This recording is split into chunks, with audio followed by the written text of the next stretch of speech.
सर्वांना नमस्ते. तुम्हाला भेटून फार आनंद होतोय. ह्या दिवसात वातावरण फार चांगलं झालंय ना? जेव्हा असं चांगलं वातावरण असतं, तेव्हा काय वाटतं आपल्याला? एवढं चांगलं वातावरण आहे तर, एवढ्या चांगल्या मोसमात कुठे फिरायला गेलो तर चांगलं वाटतं ना?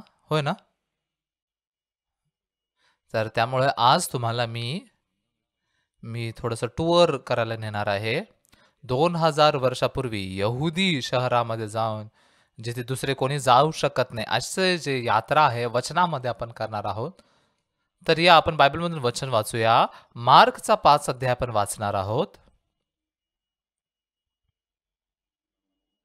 मार्क ह्याचा 5 अध्याय 35 वचनापासून पुढे आपण वाचूया.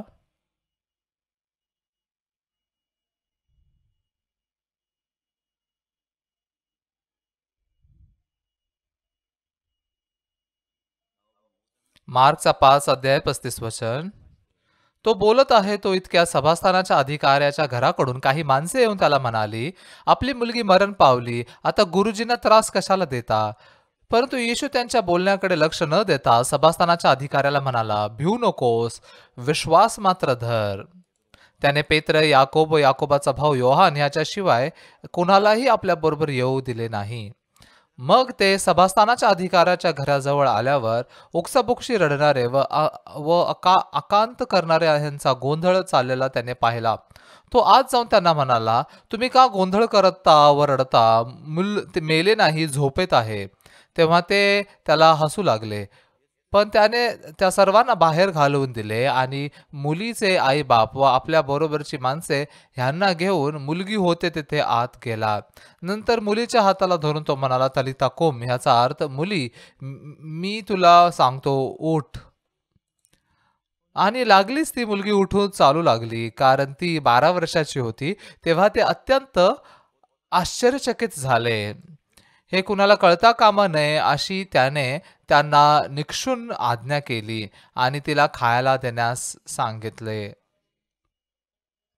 आपण 43 वचनापर्यंत वाचलं.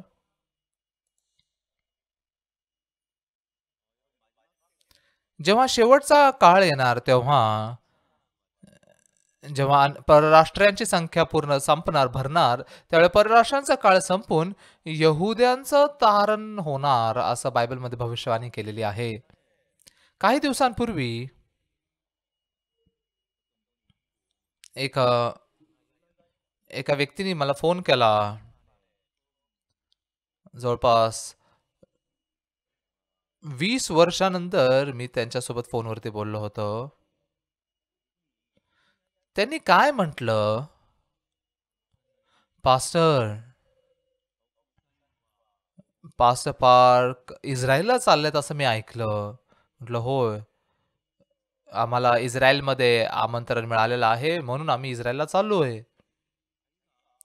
मग त्यांनी म्हटले की शेवटचा काळ जेव्हा येणार तेव्हा इस्रायलमध्ये सुवार्ता प्रचार केली जाईल असं लिहिलेलं आहे. आणि ते काम आता गुड न्यूज मिशन चर्चच्या द्वारे पूर्ण होत असताना पाहून, पास्टर पार्कच्या द्वारे पूर्ण होताना पाहून, खरोखर पास्टर ओक्सू पार्क हे देवाचे खरे सेवक आहेत. आणि गुड न्यूज मिशन चर्च जे आहे ते खरोखर खरं देवाचं चर्च आहे. ते पण इस्रायलमध्ये सुवार्ता प्रचार करण्यामध्ये फार इंटरेस्टेड होते. पण हे काम पूर्ण होत असताना ते पाहून त्यांनी त्यांचं पूर्ण मन उघडलं आणि आमच्या चर्चमध्ये येऊन त्याने सांगितलं की आम्ही आत्मिक जीवन जगू इच्छितो. यहुदी लोक जे आहेत ते येशू ख्रिस्ताला मसीहा ख्रिस्त मानत नाहीत. पण ह्या दिवसांमध्ये रशियातल्या यहुदियांच्या पासून इस्रायलमध्ये आम्हाला आमंत्रण मिळालं. त्यामुळं त्या इस्रायल सरकारच्या आमंत्रणाच्या द्वारे ऑक्टोबर एंडमध्ये पास्टर ओक्सू पार्क आणि काही पास्टर लोक आम्ही इस्रायलला चाललेले आहोत. तर आम्ही फार आश्चर्यचकित झालो एका गोष्टीबद्दल. हे जे होते यांनी काय म्हटलं, आता कोरोनाचा काळ आहे, लोक जास्त एकत्रित होऊ शकत नाहीत.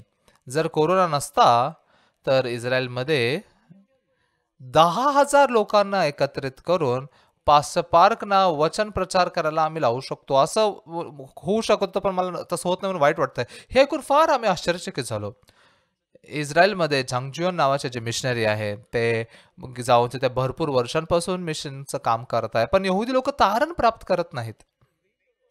हे यहुदी लोक किती असे एकदम स्पष्टपणे एवढे नियमशास्त्राचं पालन करतात की आज पण यहुदी लोक शब्बाताच्या दिवसाला फारच व्यवस्थित पालन करतात. शुक्रवारचं सूर्यास्त झाल्यानंतर पासून ते शब्बाताचा दिवस पालन करायला सुरू करतात. एकदा ते रस्त्यावर चालत चालले होते. एक यहुदी स्त्री आपल्या मुलीसोबत असं रस्त्यावरती उभी होती आणि तिने ह्या मिशनरींना बोलवलं. तर त्याने जाऊन विचारलं, काय झालं? तर त्यांनी म्हटलं की माझ्या घरामध्ये काही मदतीची गरज आहे, एका कामामध्ये मदत करा, एक लहानसं काम आहे. तर म्हटलं ठीक आहे, जर अवघड काही काम नसेल, मी करू शकेन तर मदत करेन. म्हणून ते गेले. त्यांनी कशा बाबतीत मदत मागत होते? फ्रिजचा दरवाजा उघडल्यावरती लाईट लागतो ना, बरोबर आहे ना? जेव्हा आपण फ्रीजचा दरवाजा उघडतो तर ऑटोमॅटिकली फ्रीजमध्ये लाईट लागतो. पण शब्बाताच्या दिवशी लाईट नाही लावली पाहिजे. ह्यांच्या घरातले सर्व लाईट्स बंद आहेत, पण फक्त फ्रीजमध्ये ऑटोमॅटिकली लाईट चालू होते. मग ते लाईट न येण्यासाठी काय करायला पाहिजे? ते फ्रीजचा दरवाजा उघडणार तर तिथे तिथे एक बटन आहे, बटन लहानसं. ते बाहेर आलेलं असतंय आणि ते जेव्हा बाहेर येतं तेव्हा ते स्विच चालू होतं आणि लाईट लागते. त्याला टेपनी चिटकून टाका असं ते सांगत होते. मग तुम्ही करा ना ते.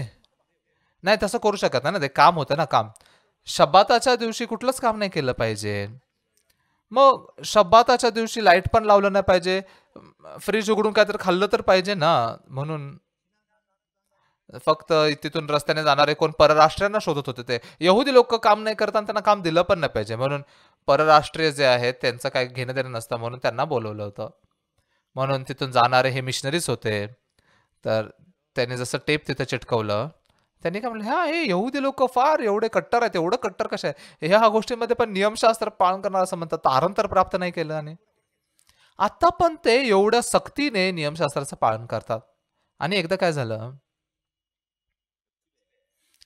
त्यांच्या शेजारी, मिशनरींच्या शेजारी ते असंच भेटायला गेले होते. संध्याकाळी त्यांनी बोलवलं होतं, पण ते भेटायला गेले होते. तर ह्या व्यक्तीने त्यांना का त्यांच्या घरी बोलवलं होतं मिशनरींना? त्या दिवसांमध्ये फार गरमी असायची, फार गरम व्हायचं. पण एसी चालू करू शकत नव्हते ना, का शब्बाताचा दिवस होता. पण परराष्ट्रीयांनी एसी चालू केलं तर चालेल ना. म्हणून म्हणून परराष्ट्रीय आणि आणि परराष्ट्रांना काम पण नाही लावलं पाहिजे. कुठल्या दासाला पण काम नाही दिलं पाहिजे शब्बाताच्या दिवशी. पण काम पण सांगू शकत नाही. जर ते स्वतःहून केले तर चालतील, पण त्यांना काम सांगितलं नाही पाहिजे. म्हणून म्हणून तिथे बसून ते म्हणाले, मला आता गरम होतंय हो. मला आता भरपूर गरम होतंय हो. ह्याचा अर्थ काय आहे? एसी चालू करून द्या. पण एसी चालू करा अशी आज्ञा देणार तर काम दिलं जातं ना, तसं नाही करू शकत. म्हणून ते फक्त दाखवतात मला गरम होतंय. म्हणून मिशनरींना ते समजलं. आणि हे सक्त कट्टर असे यहुदी. जर गरम होत आहे तर एसी चालू करा ना. पण शब्बाताच्या दिवशी मशीन चालू करू शकत नाही, एसी पण चालू करू शकत नाही. फक्त गरम होते म्हणून बसले होते. म्हणून त्यांनी चालू करून दिला. आणि त्या घरात बसून थोडं बोलून ते परत घरी आले. दुसऱ्या दिवशी जेव्हा ते तिथे गेले, त्या घरातल्या सर्वांना सर्दी झाली होती. का? कारण की बंद न करता आलं नाही. ह्यांनी विसरले बंद करून द्या म्हणून सांगायला. म्हणून एसी ऑन तर केला आणि रात्रभर एसी ऑन होता. ते थंडी वाजून वाजून त्यांना सर्दी झाली. म्हणजे फारच विचित्र वाटतं ना हे गोष्ट ऐकून. मी पण जसं हे ऐकलं, म्हटलं खरोखर हे यहुदी एवढे नियमशास्त्राच्या द्वारे बांधले जाऊन जगतात. एवढे नियमशास्त्राचे कट्टर लोक आहेत, ते कसं काय तारण प्राप्त करतील? पण अचानकच रशियामधले राहणारे जे यहुदी एक पास्टर आहेत, म्हणजे रशियामधले यहुदी आहेत पण ते पास्टर आहेत. तर त्यांनी म्हटलं की जर कोरोना नसता तर इस्रायलमध्ये 10,000 लोकांना एकत्र करून पास्टर सेमिनार केले असते, वचन प्रचार करायला लावला असतं. पण मला फार वाईट वाटतं की कोरोना आहे त्यामुळे एवढे जास्त लोक एकत्रित येऊ शकत नाही. तर हे आम्हाला फारच धक्कादायक अशी गोष्ट होती. एका यहुदी व्यक्तीला तारणाकडे नेणं पण एवढं अवघड आहे. पण हे म्हणतात 10,000 लोकांना एकत्र आणू शकतात. पण हे फक्त असे बोललेले शब्द नव्हते हे. हे शेवटचा काळ जेव्हा येणार, तेव्हा यहुदी लोकांना सुवार्ता प्रचार करण्याचा मार्ग पूर्ण उघडलेला आहे. तर कसं 10,000 लोकांना एकत्र करू शकतो असं जेव्हा मी पाहिलं, त्यांनी काय म्हटलं, हे यहुदी लोक जे आहे, जसं त्यांना सतवलं गेलं, त्यांच्यावरती कष्ट आले, क्लेश आले, ते दुसऱ्या देशांमध्ये पसरले. जर्मनीला गेलेले सर्व लोक मारले गेले. रशियाला पळून गेलेले लोक सर्व वाचले. म्हणून रशियामध्ये ते तिथे राहू लागले, तिथेच जगू लागले. आणि जसं इस्रायल स्वतंत्र झालं, त्यावेळेला भरपूर इस्रायलमध्ये राहिलेले इस्रायलचे लोक जे रशियामध्ये राहिले होते, ते सर्व लोक इस्रायलला परत आले. मग ते रशियातले यहुदी लोक आहेत आणि इथिओपियामधले पण यहुदी लोक आहेत. हे इथिओपियामधले यहुदी लोक जे आहेत, बायबलमध्ये पण जर तुम्ही पाहणार, तुम्ही पाहू शकता की शिबा राणी जी आहे, ती सलमोन राजाच्या बुद्धिमत्तेला ऐकण्यासाठी आली होती. आणि प्रेषितांच्या कृत्यामध्ये जे जो कुशी शंड आहे, जो इथिओपियाचा शंड आहे, तो परत जाता जाता फिलिपला भेटतो आणि तारण प्राप्त करतो ना. तर तो जो शंड आहे, तो इथिओपियाला परत गेला आणि फिलिप तिथे भरपूर अशा शहरांमध्ये गेला आणि अशदोद पर्यंत जाऊन त्याने सुवार्ता प्रचार केले. भरपूर अद्भुत गोष्ट काय आहे, आम्हाला आमंत्रित करणारे जे महापौर आहेत, ते प्रेषितांच्या कृत्यामध्ये असलेले हे जे शहर आहे ना, जिथे फिलिपने जाऊन सुवार्ता प्रचार केला, त्या अशदोद शहराचे महापौर. आता त्याचं नाव अशदोद म्हटलं जातं. बायबलमध्ये त्याचं नाव अशदोद आहे. तर हे काम पूर्ण होताना जसं पाहतो ना, तर माझं खरोखर मन फारच आश्चर्यचकित होतं असं. 2000 वर्षांपूर्वी फिलिपनी ज्या अष्टोदमध्ये जाऊन सुवार्ता प्रचार केली, आम्ही पण त्या शहरात जाऊन सुवार्ता प्रचार करतोय. हे खरोखर स्वप्नासारखं वाटतंय आणि मनाला फार स्पर्शित करून टाकणारी अशी गोष्ट आहे. म्हणून यहुदी लोक आहेत, इथिओपियातले यहुदी लोक आहेत, हे आणि रशियातले यहुदी जे आहेत, त्यांच्यापैकी ख्रिश्चन लोक भरपूर आहेत. मग त्यांनी 10,000 लोकांना एकत्रित करू शकतात, ते काय अवघड नाही आहे. म्हणून कोरोनाचा काळ होता, त्यामुळे जास्त लोक तर एकत्रित येऊ शकत नाही. पण मग इस्रायलच्या सरकार जे आहे, जे शासन आहे, त्यांच्या वेगवेगळ्या अधिकारी आणि मंत्र्यांना भेटण्याची अशी मीटिंग बनवतो, पास्टर पार्कना आमंत्रित करून. म्हणून शिक्षण मंत्री जे आहेत, शिक्षण मंत्र्यांसोबतची एक मुलाखत आपण ठेवूया, असं त्याने म्हटले. म्हणून आपण जे माइंड एज्युकेशन देत आहे, ते इस्रायलमध्ये पण त्याचा त्याचा सहभाग करून घेतला चांगला आहे. म्हणून त्यांना फारच त्याच्यामध्ये इंटरेस्ट आहे. अशदोदचे महापौर पण का त्याच्यामध्ये फार इंटरेस्टेड आहेत का? जसं आपण मिनिस्टर्स फोरम करतो प्रत्येक वर्ल्ड कॅम्पला, भरपूर दिवसांपूर्वी, भरपूर वर्षांपूर्वी, आम्हाला आठवत पण नाही, पण इस्रायलमधून एक असे अधिकारी आले होते, ते येऊन गेले होते. तर ते मिनिस्टर्स फोरम होतं. म्हणून ते तर फक्त महापौर आहेत ना शहरातले, तर तर ते त्यांच्यासोबत राहू शकत नव्हते मिनिस्टर्स फोरममध्ये. त्यांच्या सेम लेव्हलचे नव्हते ना ते फोरम. मग भरपूर वर्षांपूर्वीची गोष्ट होती आणि आम्ही विसरून गेलो होतो त्या गोष्टीला. जेव्हा ते येऊन कोरियामध्ये वर्ल्ड कॅम्पमध्ये सहभागी झाले, पार्कचं त्याने वचन ऐकलं, आपलं माइंड एज्युकेशन ऐकलं आणि आपण जे हे माइंड एज्युकेशन करत आहोत, ते खरोखर तरुणांना बदलू शकणारं असं फार चांगलं प्रशिक्षण आहे, असं त्यांनी म्हटलं. पण ते जाऊन अशदोद ह्या शहराचे उपमहापौर बनले. उपमहापौर म्हटल्यावरती मग माझ्या शहरामध्ये मी पास्टर ओक्सू पार्कने एकदा आमंत्रित केलं पाहिजे. म्हणून त्यांनी ते काम पुढे नेलं आणि महापौरांसोबत पण बोलून त्यांनी महापौराच्या नावाने एक आमंत्रण पत्र पाठवलं. मग देवानी खरोखर आपल्यामध्ये असा मार्ग उघडत आहे पाहून फार आश्चर्य वाटतं. इस्रायलमध्ये सुवार्ताचं हे मार्ग उघडतंय आणि ते पण भरपूर लोक सुवार्थ ऐकण्यासाठी वाट पाहतात. हे ऐकून फारच मन आशेने भरलेलं आहे. आतापर्यंत मार्ग उघडला नव्हता, पण फारच अद्भुत रीतीने का ह्याच दिवसांमध्ये हे मार्ग उघडत आहे. इस्रायलमध्ये सुवार्ता प्रचार करणं अवघड आहे असं मी म्हटलं. पण देवानी मार्ग उघडला म्हणून इस्रायलमध्ये फार सोप्या रीतीने सुवार्ता प्रचार करण्यासाठी, सुवार्ता ऐकण्यासाठी देवाने भरपूर लोकांना तयार केलेलं आहे. देवाचे काम फार अद्भुत आहेत. हे इस्रायलमधून आम्हाला आमंत्रित केलेले जे व्यक्ती आहेत, त्यांनी म्हटलं की इस्रायलने पण फारच कमी काळामध्ये आर्थिक विकास केला. कोरिया पण युद्धामध्ये पूर्णपणे बरबाद झालं होतं आणि आर्थिक विकास फार लवकर झाला. म्हणून दोन्ही देश एकसारखे आहेत. म्हणून इस्रायल पण मनाच्या जगाला फार महत्त्व देतं. जेव्हा त्यांनी कोरियाला पाहिलं, कोरियामध्ये आपण जे माइंड एज्युकेशन करत आहोत ते पाहून, हेच उत्तर आहे. हे इस्रायलच्या त्या शिक्षणापेक्षा, तल्मूदच्या शिक्षणापेक्षा पण उत्तम आहे असं त्यांनी मानलं. त्यांनी तसं म्हटलं हं. म्हणून हे आम्ही थोडं शिकू इच्छितो, आमच्या इथं हे लागू करू इच्छित होतो, असं ते म्हणत होते. मग नक्कीच पूर्ण कोरिया जे आहे ते माइंड एज्युकेशन जातात असं नाहीये. ते कोरियामध्ये आले, ते आमच्या वर्ल्ड कॅम्पमध्ये सहभागी झाले. पास्टर ओक्सू पार्क जे मनाच्या जगाबद्दल सांगतात ते माइंड एज्युकेशनला त्यांनी ऐकलं. त्यांच्या मनामध्ये बदलाव आले आणि ते परत गेले. खरं तर हे यहुदी लोक पण इस्रायलमध्ये त्यांना फार चांगलं मानलं जातं ह्या माइंड एज्युकेशनला पण. पण इस्रायलचं म्हणजे जे त्याला महत्त्व दिलं ते कोरियामध्ये महत्त्व देत नाहीत त्याला एवढं. पण फार चांगली गोष्ट काय आहे, की पूर्ण कोरियामध्ये जसं आम्ही माइंड एज्युकेशन केलं, आम्ही भरपूर कार्यक्रम करत आलेलो आहोत. सुरुवातीला जेव्हा आम्ही माइंड एज्युकेशनची सुरुवात केली, काही थोड्याच काळामध्ये कोरियामध्ये एक नियम बनला, की कॅरेक्टर एज्युकेशन कंपल्सरी करा. स्कूलमध्ये किंवा सरकारी अधिकाऱ्यांना, सैनिकांना, पोलिसांना हे कॅरेक्टर एज्युकेशन कंपल्सरी करा असा एक नियम बनवला गेला. म्हणून त्या नियमाला त्या नियमाला नियमाला बनवणारे एक असे अधिकारी आहेत.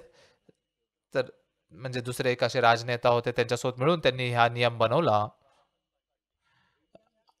आणि त्यावेळेला ते त्या स्पीकर होते ते पार्लमेंटचे जेव्हा त्यांनी हा नियम बनवला. मी त्या दोघांनाही जाऊन भेटलो ज्यांनी हा नियम बनवला. तर हे त्या नियमाला बनवणारे लोक आहेत, पास करणारे लोक आहेत. म्हणून कॅरेक्टर एज्युकेशन बद्दल त्यांच्याकडे भरपूर इंटरेस्ट असेल म्हणून मी त्यांना जाऊन भेटलो आणि त्यांच्यासोबत बोललो. त्यांनी काय म्हटलं, त्यावेळेला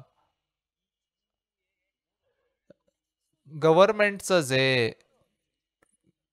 गव्हर्नमेंटचं काम वाढवण्यासाठी नाही, तर गव्हर्नमेंटचं काम कमी करण्यासाठी सर्व जे डिपार्टमेंट्स आहे, एक करून कमी करण्याचं त्यांनी योजना बनवली. कोरियामध्ये युथ डिपार्टमेंट नाही आहे. दुसऱ्या देशांमध्ये युथ मिनिस्टर आहेत, एज्युकेशन मिनिस्टर आहे. आपल्या ह्याच्यामध्ये युथ मिनिस्टर नाही आहेत. आपल्या ह्याच्यामध्ये फक्त महिला आणि कुटुंब कल्याण असं मंत्रालय आहे. ह्या सर्वांना एकत्र करून असं एक मंत्रालय बनवून टाकलं त्यांनी. पण ह्यांनी काय म्हटलं, कॅरेक्टर एज्युकेशनला आम्ही कंपल्सरी केल्याचा हा नियमानंतर काय केलं पाहिजे, त्याच्यानंतर ह्याचं एक वेगळं विभाग बनवलं पाहिजे. कॅरेक्टर एज्युकेशनचा विभाग बनवला पाहिजे आणि त्याला पूर्ण करणाऱ्या अशा एक कमिटीला बनवलं पाहिजे.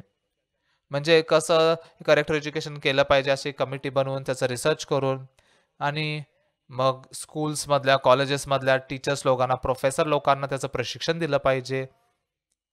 मग कारण की सरकारने मंत्रालय कमी करत गेले, त्यामुळं नवीन मंत्रालय आपण बनवू शकत, नवीन विभाग बनवू शकत नाही. कॅरेक्टर एज्युकेशनचा विभाग बनवू शकत नाही. फक्त नियम पास झालाय, पण काहीच करू शकत नव्हते ते.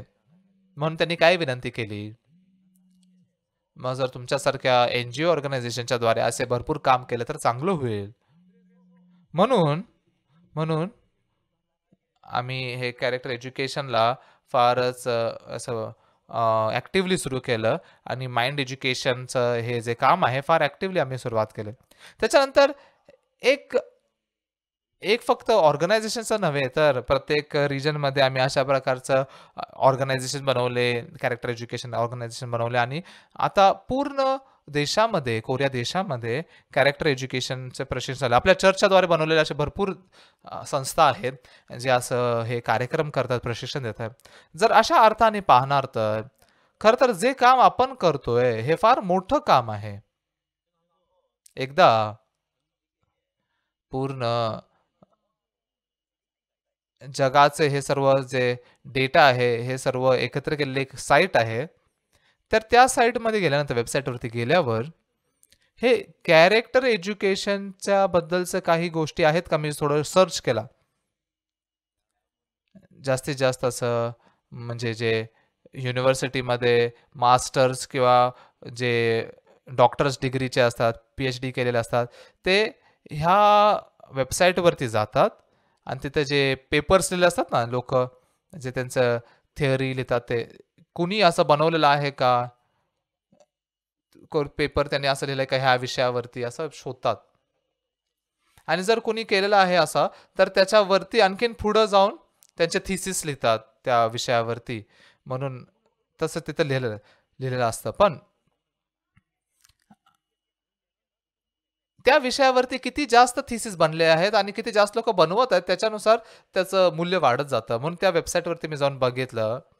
आश्चर्यचकित करणारी गोष्ट काय होती, की एवढ्या सर्व थिसीसपैकी माइंड एज्युकेशन ह्या शब्दाला जेव्हा मी सर्च केलं, तर एक पण थिसिस नव्हती.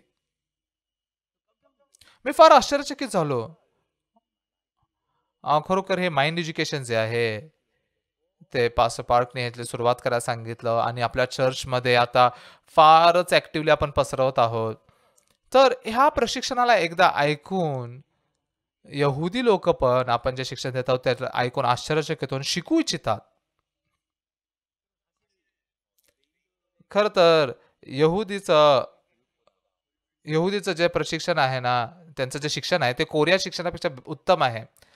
कारण की कोरियामध्ये कोणालाच नोबेल प्राइज नाही आहे. पण यहुदी लोकं जे आहेत ना, पूर्ण जगामधले भरपूर जास्त असे नोबेल प्राइजेस मिळवलेले आहेत. त्यांचं शिक्षण तेवढं चांगलं आहे. कोरियामध्ये आई-वडील काय शिकवतात, दुसऱ्यांपेक्षा उत्तम व्हा. पण यहुदी लोकं आहेत, ते काय म्हणतात, दुसऱ्यांपेक्षा वेगळे राहावा असं शिकवतात. वेगळं बना. मग ज्यामुळे कोरियन आई-वडील जेव्हा त्यांची मुलं शाळेत जातात, शाळेत जाऊन टीचरचं व्यवस्थित ऐक असं सांगतात. बहुतेक तुम्ही पण तुमच्या मुलांना शाळेत जात असताना म्हणा, "तू जाऊन अभ्यास कर व्यवस्थित, टीचर जे बोलतात ते व्यवस्थित ऐक," असं सांगितलं असणार. पण यहुदी आई-वडील असं नाही बोलत हं. ते काय म्हणतात, "तू आज शाळेत जाऊन भरपूर प्रश्न विचार," हे म्हणतात. खरं तर हे फार बुद्धिमत्तेची गोष्ट आहे. का? कारण की जर प्रश्न करायचा आहे, तर विचार करावा लागतो. काही विचार न करता प्रश्न येत नाही हं. जेव्हा आपण त्या गोष्टीवरती विचार करतो, त्याच्यावरती प्रश्न येतो. हे असं का आहे? हे असं का आहे? म्हणून भरपूर प्रश्न विचारा असं ते म्हणतात. आणखीन एक वेगळी गोष्ट काय आहे? यहुदी लोकांचं जे लायब्ररी असतं, ते कोरियन लायब्ररी कशी असते?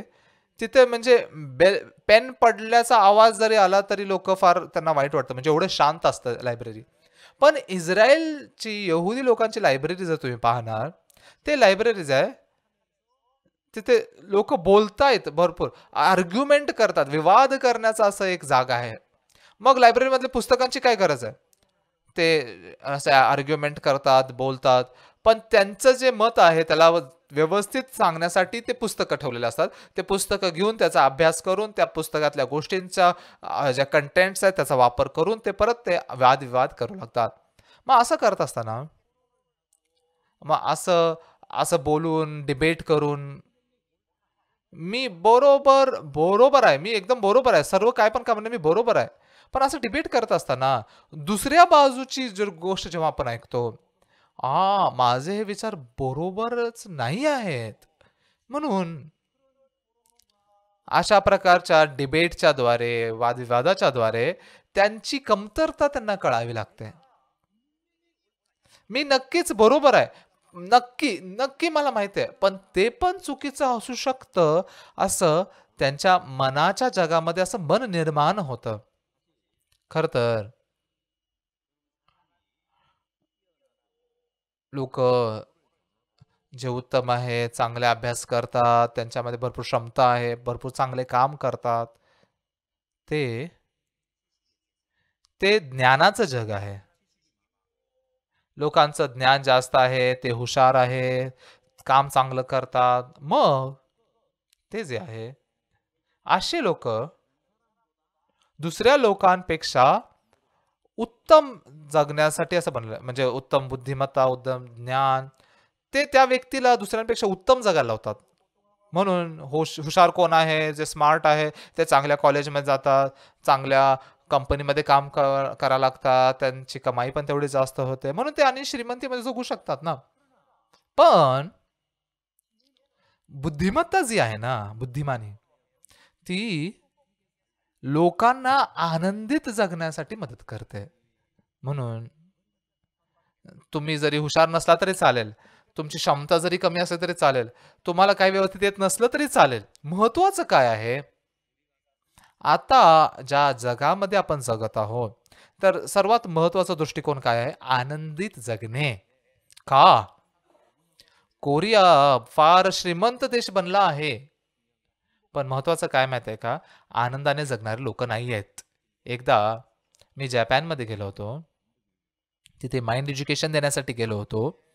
तिथे जवळपास 150 लोकं एकत्रित आले होते. तर माइंड एज्युकेशन जसं लेक्चर मी देत होतो, मी एक प्रश्न विचारला. तर सर्व लग्न केलेले लोकं होते. मी त्यांना प्रश्न विचारला, "तुम्ही तुमच्यापैकी ज्यांचं वैवाहिक जीवन आनंदित आहे, हात वरती करा" म्हटलं.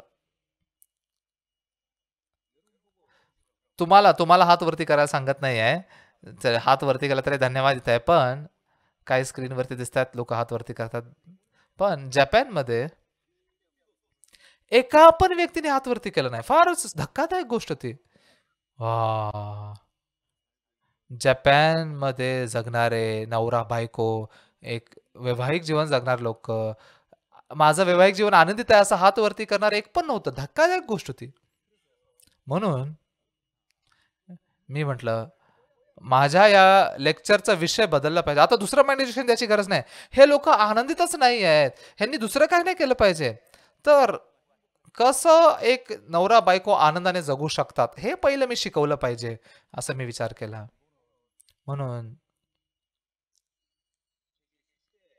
जपान जो आहे, तो जगातल्या 10 श्रीमंत देशांपैकी एक आहे. सर्वात जास्त श्रीमंत देशांपैकी एक आहे. पण जॅपनीज लोक आनंदित नाही आहेत. पण समस्या काय आहे? कोरिया पण जवळपास जपानच्या एवढं समोर उभं राहू शकेल असं आर्थिक विकास केलेला आहे कोरियाने. आता जर पाहणार तर जपान हे आर्थिक बाबतीमध्ये कोरियापेक्षा तर उत्तम आहे, पुढं आहे. पण व्यक्तिगत व्यक्तिगत लोकांचं जे आर्थिक अवस्थेमध्ये कोरिया पुढं आहे.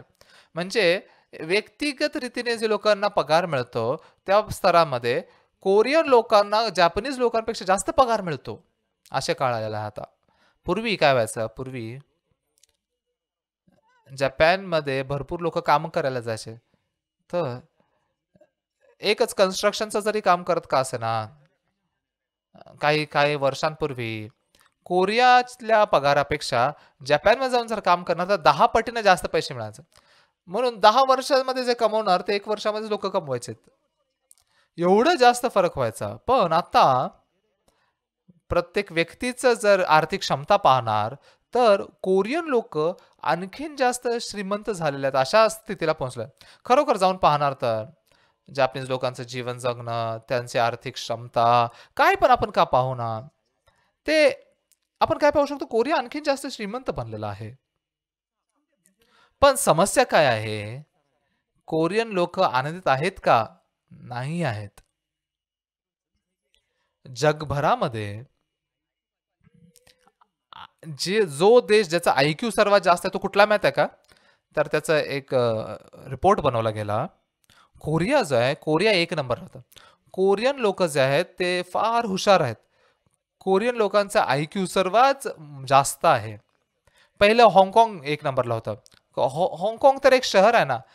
नक्की आता ते आता चायनासोबत एक झाल्यामुळे आता ते फक्त शहरच राहिलेलं आहे. सर्वात जास्त IQ असलेला देश आणि ज्याच्यामध्ये आपण म्हणजे ज्यांना लिहिला वाचता येत नाही असे लोक कोणीच नाहीत कोरियामध्ये. पूर्वी भरपूर असे लोक असायचे, पण आता आता जसं वयस्करांसाठी पण स्कूल्स तयार केल्या, त्यामुळं कोरियामध्ये सर्व जणांना लिहिता वाचता येतं. आमच्या चर्चमध्ये पण आम्ही सिल्वर युनिव्हर्सिटी सुरू केलं वयस्कर लोकांसाठी. त्यांनी येऊन लिहायला वाचायला जसं शिकलं, ते फार आनंदित झाले. कसं लिहायचं, कसं वाचायचं त्यांना कळालं. पूर्वी पूर्वी ते जाऊन बघायचे हे काय विकतात, ते वस्तू पाहायचे, पण आता ते बोर्डवरती नाव पाहतात, हे कुठलं दुकान आहे. बसमध्ये जात असताना फक्त नंबर पाहायचा, नंबर पाहून बसमध्ये जायचं. पण आता त्यांना वाचता येतं, अरे ही तर माझ्या ठिकाणी जाणारी बस आहे म्हणून वाचू शकतात. म्हणून ते फार आनंदित होताना मी पण पाहू शकतो. आपल्या कोरिया देशातले लोक हे जे आहे, हे सर्वात जास्त IQ असलेले म्हणजे बुद्धिमत्ता असलेले लोक बनले. फार हुशार आहे, फार ज्ञानाने भरलेला आहे, पण आनंदित आहे का? नाही. हे जे आहे, हे ज्ञान जे आहे, ते लोकांना श्रीमंत तर करतं, पण आनंदित करू शकत नाही. मग आनंदित रीतीने जगायचं आहे, तर कशाची गरज आहे? बुद्धिमानीची गरज आहे. तर हे जे ज्ञान, हे जे बुद्धिमानी शिकणं जे आहे, ते चर्चमध्ये येऊन जेव्हा आपण वचन ऐकतो, परत आपण आत्मिक जीवन जगतो, हे जीवन जगामध्ये प्राप्त न करू शकणाऱ्या बुद्धिमत्तेला प्राप्त करण्याचं जीवन आहे. म्हणून ही बुद्धिमानी जी आहे, ही आपल्याला आनंदित जीवन जगण्याला लावते. म्हणून ही बुद्धिमानी ही जगात नाही अशी बुद्धिमानी आहे. ह्या आठवड्यामध्ये मी म्हटलं सत्य तुम्हाला समजेल आणि सत्य तुम्हाला बंधमुक्त करेल. ह्या विषयावरून वचनाच्या द्वारे मी तुमच्यासोबत बोलत आहे. ह्या सेमिनारमध्ये ह्या विषयावरती मी बोलत आहे. हे सत्य, हे खरं बुद्धिमानी, हे सत्य काय आहे? सत्य तुम्हाला समजेल, सत्य तुम्हाला बंधमुक्त करेल. योहान 8 अध्यायामध्ये तसं लिहिलंय ना. त्याच्यानंतर काय लिहिलंय? पुत्र तुम्हाला बंधमुक्त करेल तेव्हा तुम्ही खरेखुरे बंधमुक्त व्हाल. तर त्यामुळे सत्य काय जे पुत्र करतो ते सत्य आहे. मी जे करतो ते लबाड आहे. मी जे करतो ते चुकीचं आहे. मी जे करतो ते अपयशीच होऊ शकतं. पुत्र जे करतो, येशू ख्रिस्त जे करतो ते सत्य आहे. म्हणून आज मार्कचा 5 अध्याय आपण वाचला. काल काल काल भले आपण योहानाचा 8 अध्याय वाचला, पण मध्येच आपण मार्कच्या 4 अध्याय मधलं उदाहरण वापरलं. आपण पलीकडे जाऊया ह्याचं उदाहरण घेऊन बोललो. मार्कच्या 4 अध्यायामध्ये येशू ख्रिस्त म्हणतो की चला आपण पलीकडे जाऊया. त्यावेळेला शिष्याने ती गोष्ट सत्य म्हणून स्वीकारलं नाही. येशू ख्रिस्ताच्या शब्दासमोर स्वतःहून पलीकडे जाण्यासाठी ते नाव चालवू लागले. आणि मग कधी त्यांनी ते नाव चालवायला सोडलं? जेव्हा वादळ आलं. जेव्हा वादळ आलं तेव्हा असंच फक्त गेलं पाहिजे असं नाही. पूर्ण मनाने, पूर्ण प्रयत्नाने ते नाव चालवत होते. वादळामध्ये पण चालवत होते. पण लाटा ज्या होत्या ते नावेला आदळत होत्या आणि नाव बुडणार होती, ते मरणार होते. म्हणून त्यांनी येशू ख्रिस्ताला जाऊन उठवलं. या स्थितीपर्यंत ते पोहोचले. त्यावेळेला येशू काय म्हणतो, की तुम्ही कसे काय घाबरला? का एवढं घाबरलात? आणि म्हणतो की का तुमच्याकडे विश्वास नाही असं ओरडतो. येशू ख्रिस्तानी जेव्हा वाऱ्याला आणि समुद्राला म्हटले उगा राहा, शांत होते, फार निवांत झाले. येशूनी केल्याने फार सोप्या रीतीने ते झाले. पण जेव्हा शिष्यांनी ते केलं ते फार अवघड आणि त्रासदायक होतं. आणि तरी त्रासदायक आहे, जरी अवघड आहे म्हणून तरी पण होतं असं का नाही? नाही, अपयशीच झाले शेवटी ना. का? कारण की ह्या शिष्यांनी येशू ख्रिस्ताच्या शब्द जे सत्य आहे त्याला सत्य म्हणून स्वीकारलं नाही, तर त्या वचनाला स्वीकारून मी त्या वचनाप्रमाणे पूर्ण करणार असं केलं म्हणून ते अपयशी झाले. बायबलमध्ये येशूने म्हटलेले प्रत्येक शब्द हे सत्य बोलतं. सत्य म्हणजे तो आपल्याला करायला सांगत नाहीये. एक स्पष्ट गोष्ट तुम्ही काय जाणली पाहिजे, येशूने बोललेले सर्व शब्द सत्य आहेत. सत्य म्हणजे काय? येशू करणार, मी हे करणार असं येशू म्हणतो.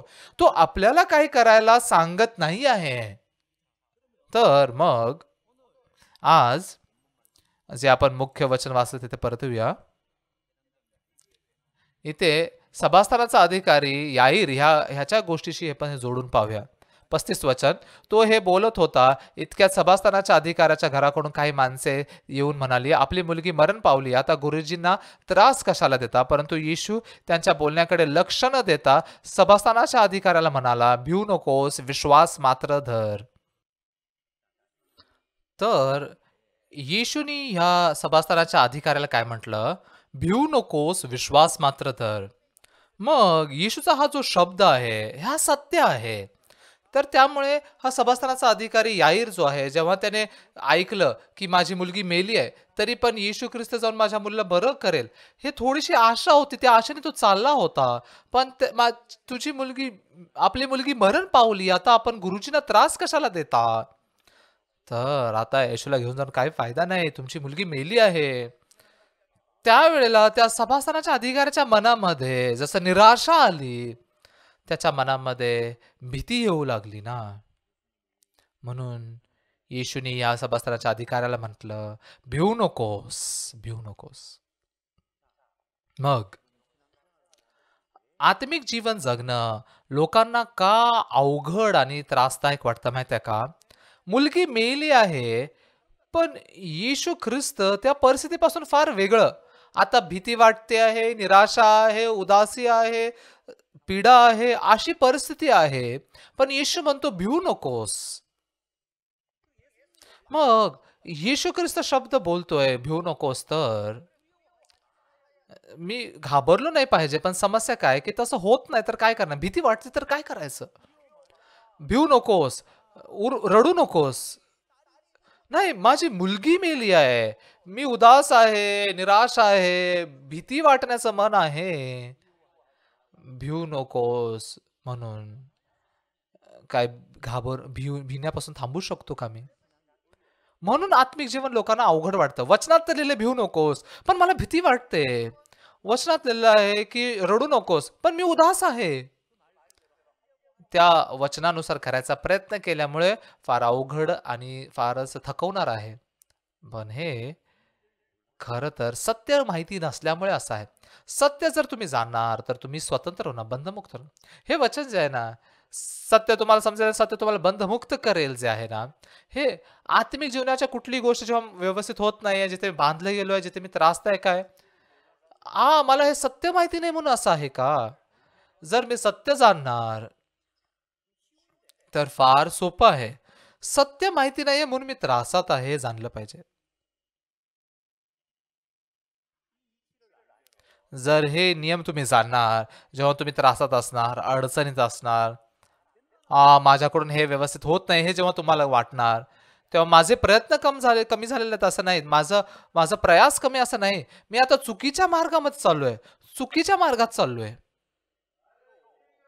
मग कधी-कधी आमच्या चर्चमध्ये, इंचन चर्च म्हणजे जिथे मी सेवा करतो, तिथे येणाऱ्या लोकांना जर तुम्ही नॅव्हिगेशनमध्ये जी-पी-एसमध्ये टाकणार तर इंचन चर्च दाखवते ते.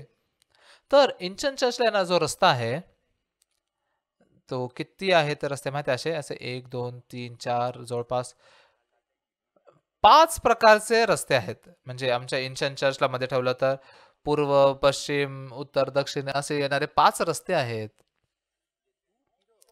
2 रस्ते जे आहेत, 2 रस्ते असे चांगले रस्ते आहेत की जिथून बस पण जाऊ शकते, असे चांगले रस्ते आहेत. आणि बाकीचे जे रस्ते आहेत त्याच्यातून कसं तर करून एक गाडी जाऊ शकेल असे रस्ते आहेत.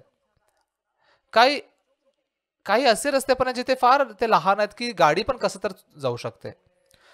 मग लोक काय म्हणतात, का चर्च येण्याचा हा रस्ता एवढा लहान आहे, एवढा चांगला नाही आहे? का? कारण की ते चुकीच्या रस्त्याने आलेले आहेत. मोठं बस पण जाऊ शकणारे रस्ता आहे, तो सोडून दुसऱ्या रस्त्याने आलं, चुकीच्या रस्त्याने आलेत म्हणून ना. आत्मिक जीवनाचा पण रस्ता तसाच आहे. खरोखर सोपा रस्ता आहे, पण आत्मिक जीवनाचं चुकीच्या रस्त्यामध्ये गेल्यामुळे त्रासात होतोय. मुलगी मेली आहे, भिऊ नकोस. म्हणून भिऊ नकोस म्हटल्यानंतर मी न घाबरायचा प्रयत्न केला पाहिजे ते करण्यासाठी अवघड वाटतं. मी न घाबरण्याचा प्रयत्न करतो हे सत्य नाहीये. मी करतो ते सत्य नाहीये, ते लबाड आहे. सत्य काय आहे? काय सत्य आहे फक्त? पुत्र जे करतो ते सत्य आहे. पुत्र तुला स्वतंत्र करेल तेव्हा तुम्ही बंधमुक्त व्हाल, खरेखुरे बंधमुक्त व्हाल. पलीकडे जाऊया. का हे शिष्य जे आहेत पलीकडे जाण्यामध्ये अपयशी का झाले? स्वतः जाण्याचा प्रयत्न केले म्हणून अपयशी झाले. पुत्र जेव्हा पलीकडे जायला घेऊन जातो तेव्हा ते खरोखर जाऊ शकतात. इथे पण तसंच आहे. याईर हे सभास्थानाचा अधिकारीला जर घाबरायचं नाहीये तर तो स्वतः प्रयत्न करणार तर अपयशी होणार. पण जर पुत्र त्याला न घाबरू देणार तर तो खरोखर न घाबरणार नाही. हा सभासदांचा अधिकार किती पण विचार करतो मी घाबरलं नाही पाहिजे, घाबरलं नाही पाहिजे असं प्रयत्न करणं आणि येशूने त्याला न घाबरू देणं ह्याची तुलनाच केली जाऊ शकत नाही. येशूने काय म्हटलं? ही मुलगी मेली नाही, झोपेत आहे. सर्व हसायला लागले. काय बोलायला लागलाय हा? आता ही मेलेली आहे. आता तिचं शव असं एकदम थंड पडलंय. तिचं तिचं हृदय चालत नाहीये, पल्स नाहीये. आम्हाला काय एवढं कळत नाही का कोण मेलंय का कोण झोपले ते? नक्कीच मेलेली आहे. पण येशू म्हणतो ती झोपेत आहे. त्यामुळे येशूवरती लोकं हसायला लागलेत. म्हणून येशूने त्या मुलीला जाऊन म्हटलं, "तलिता कुम." तलिता कुम ह्याचा अर्थ काय? मुली, मी तुला सांगतो, उठ. मग 42 वचन आणि लगेचच ती मुलगी उठून चालू लागली, कारण ती 12 वर्षाची होती. तेव्हा ते अत्यंत आश्चर्यचकित झाले. ती मुलगी उठून चालू लागली आणि त्यांनी काय म्हटलं, हिला खायला द्या. येशूने त्या याईरला म्हटलं, "घाबरू नकोस, भिवू नकोस." मी घाबरलो नाही पाहिजे असं नाही, त्याच्यासाठी मी प्रयत्न केला पाहिजे असं नाही. प्रभू जर म्हणतो भिवू नकोस, तर ही गोष्ट सत्य म्हणून स्वीकारलं केली पाहिजे. सत्य म्हणून स्वीकारणं म्हणजे काय? कसं स्वीकार करायचा? प्रभू मला भिवू देणार नाही, ह्याच्यावरती विश्वास केला पाहिजे. प्रभू फक्त शब्द बोलत नाही, भिवू नकोस म्हणून असं बोलत नाहीये तो. तर जेव्हा तो म्हणतो भिवू नकोस, तेव्हा मी तुला भिवू देणार नाही. मी तुला तसं बनवणार. हे सत्य आहे. बायबल जे आहे, हे सर्व असं सत्याने बनलेलं आहे. मी तुला सांगतो 41 वचनामध्ये, मुली मी तुला सांगतो उठ असं तो म्हणतो. हे शब्द जे आहे, हे शब्द जे आहे, हे सर्व शक्तिमान देवाचा पुत्र येशू ख्रिस्ताचा शब्द आहे. हा शब्द देवाचा वचन जे आहे त्याने आकाश आणि पृथ्वीची सृष्टी करणारा असं देवाचं सामर्थ्यशाली वचन आहे. देवाने आकाश आणि पृथ्वीची निर्मिती केली असं ह्या उत्पत्तीची सुरुवात होते. योहानाच्या 1 अध्यायामध्ये काय लिहिलंय हे आपण वाचूया थोडं. योहान योहान त्याचा पहिला अध्याय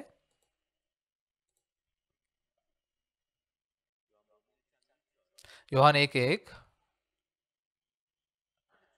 प्रारंभी शब्द होता, शब्द देवासह होता आणि शब्द देव होता.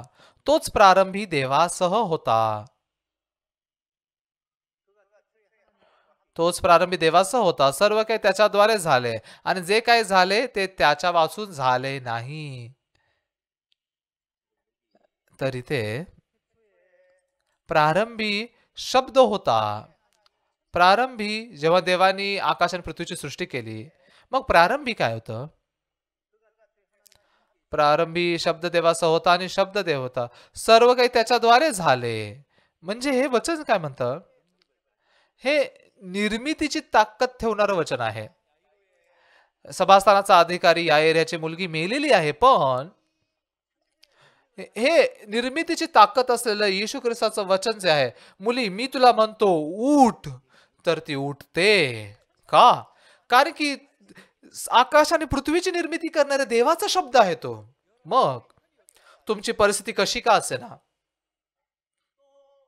आणि मी कुठल्या पण स्थितीमध्ये पडलेलो का असे ना, महत्वाचं काय देवाचं वचन काय म्हणतं? हे वचन म्हणतं, हे वचन जे आहे ना, आकाश आणि पृथ्वीचे निर्मिती करण्यावर ताकद ठेवणारं वचन आहे. म्हणून जेव्हा प्रभू म्हणतो भिवू नकोस, नाही आता न घाबरणारी अशी, आता अशी परिस्थिती मी घाबरलो पाहिजे, भिलो पाहिजे, मी कसा नाही भिणार? नाही, मी तुला भिवू देणार नाही, असं मी करणार. म्हणून भिवू नकोस, विश्वासच कर, विश्वास मात्र कर, हे जे वचन आहे. मत्तयच्या 5 अध्यायाच्या 36 वर्षामध्ये लिहिलेलं, भिवू नकोस, विश्वास मात्र कर, हे फार अद्भुत सत्य सांगतं.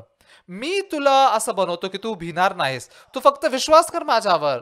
आता परिस्थिती कशी का असे ना, ती परिस्थिती पाहू नकोस, मी तुला भिवू देणार नाही. तर येशूचं जे वचन आहे ते सर्व अशा रीतीने स्वीकार केलं पाहिजे. पण आपण आपल्या मनाचा मार्ग चुकीचा बनलाय. कर्माच्या रीतीने आपला मार्ग बनलेला आहे, मनाचा मार्ग. त्यामुळे हे वचन ऐकल्यानंतर सर्व कर्मांकडे जातात. मी वचनानुसार करायचा प्रयत्न करणार, आपण पलीकडे जाऊया, आपण पलीकडे जाऊया. विश्वास काय केला पाहिजे, येशू आपल्याला पलीकडे घेऊन जाईल, पण ते स्वतः जायचा प्रयत्न करतात. येशू म्हणतो भिवू नकोस, आणि आपण स्वतः न भिण्याचा प्रयत्न करतोय. सर्व गोष्टींना कर्म म्हणून स्वीकार करतोय. म्हणून देवाने मनुष्याच्या मनामध्ये देवाच्या वचनाचं हे सत्य वचन जे आहे, हे सर्व जर कर्माच्या द्वारे स्वीकार करणार तर लोक कर्माकडेच वाहा जाणार. मग कसं या कर्मांचा शेवट करायचा? 2 मार्ग आहेत. त्या 2 मार्गांपैकी कुठला मार्ग निवडणार? एक मार्गाने जाणार तर हे चुकीचा मार्ग आहे, हा व्यवस्थित नाहीये मार्ग, तर त्या मार्गाने नाही जाणार ना. व्यवस्थित जो मार्ग आहे तो मार्ग तुम्ही निवडणार ना. म्हणून देव काय म्हणतो, ठीक आहे, बरोबर आहे, ठीक आहे, ठीक आहे, तुम्ही मग कर्माच्या मार्गाने एकदा जाऊन पहा. त्याचा शेवट कुठं आहे, त्याचा शेवट कुठं आहे, त्या कर्माच्या मार्गाचा जाऊन पहा. म्हणून देवाने नियमशास्त्र दिला. देवाने नियमशास्त्र का दिला? मनुष्याचं मन, पाप केलेल्या मनुष्याचं मन सारखं कर्माकडे वाहतंय. त्यामुळे त्या कर्मांना संपवण्यासाठी, ह्या कर्माच्या मागे जाणारच शेवट काय आहे, कर्माच्या मार्गाचा शेवट काय आहे ते दाखवण्यासाठी देवाने आपल्याला नियमशास्त्र दिला. आणि त्याचा शेवट कुठं आहे? या आपण गलतीकारास पत्र उघडूया.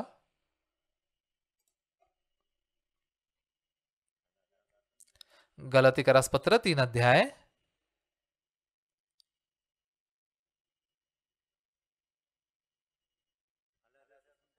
गलतीकारास 3 अध्याय 10 वचन.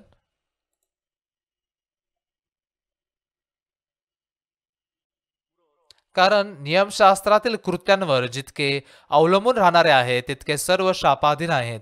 कारण शास्त्रात असे लिहिले आहे की नियमशास्त्राच्या पुस्तकात जे लिहिलेले आहे ते सर्व आचरण्यास जो कोणी टिकून राहत नाही तो शापित आहे.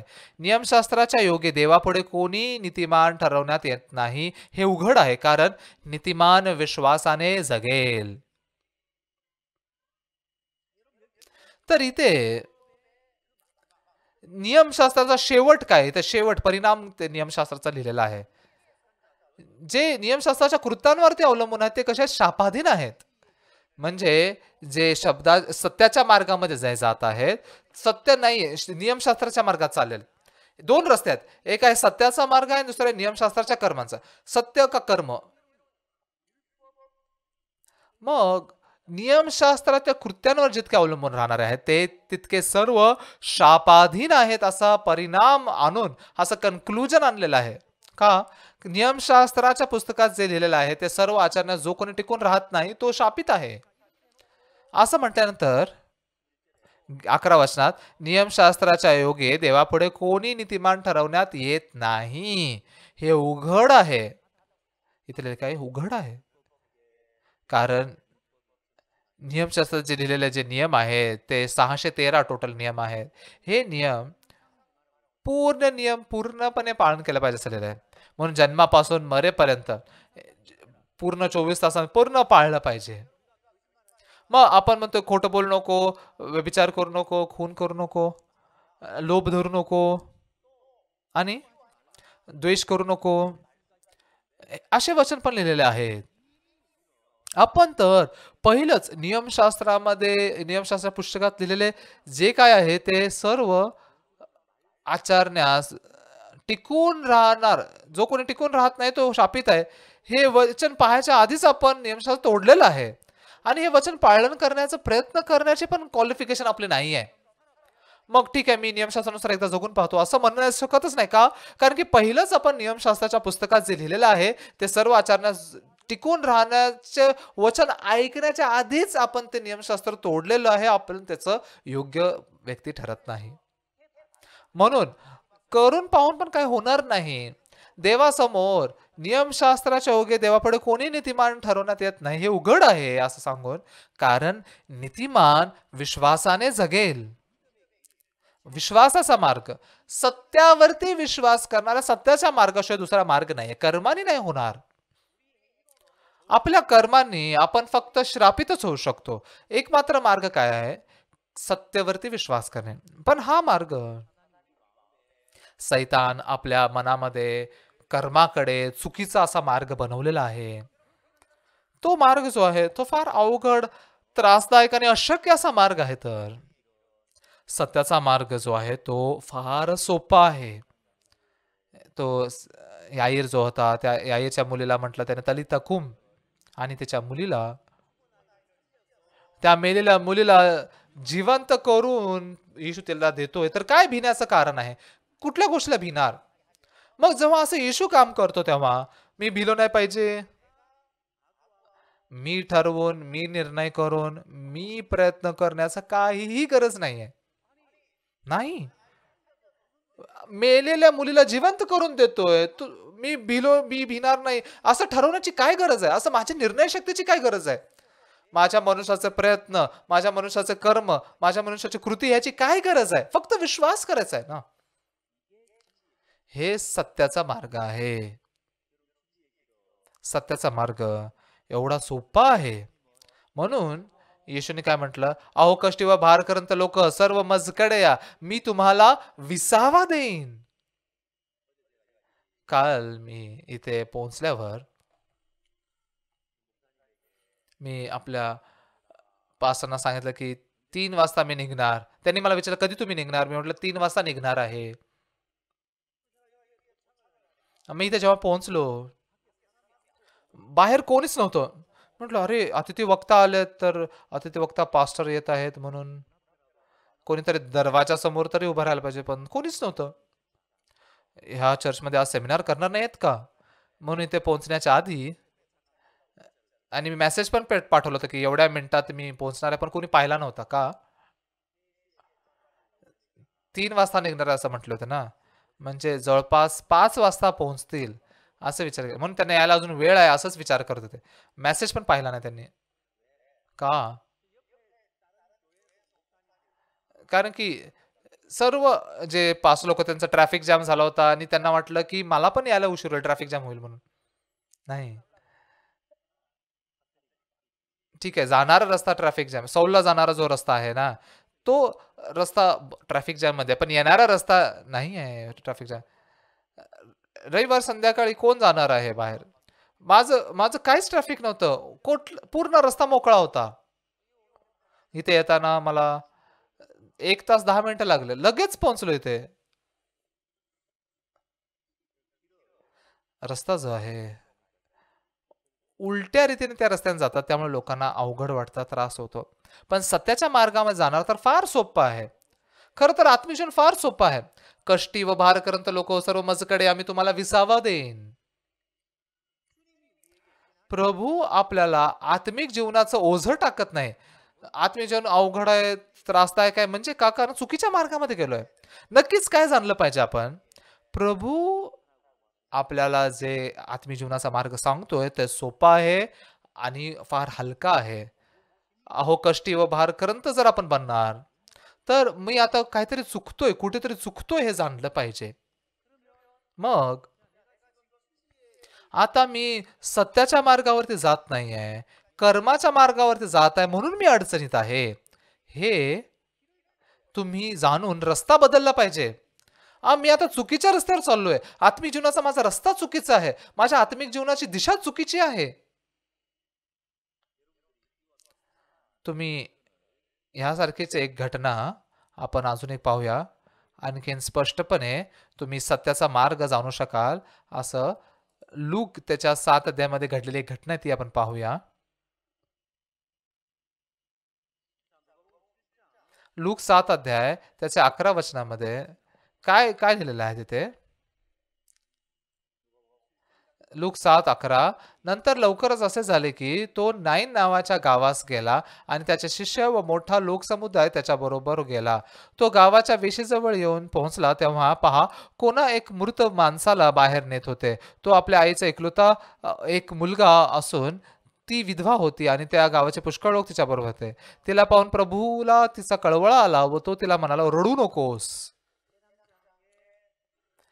सभास्थानाचा अधिकारी याईर ह्याची मुलगी मेली होती. इथे हे लूक 7 अध्यायामध्ये नाईन नगरातल्या एका विधवाचा मुलगा मेलेला आहे.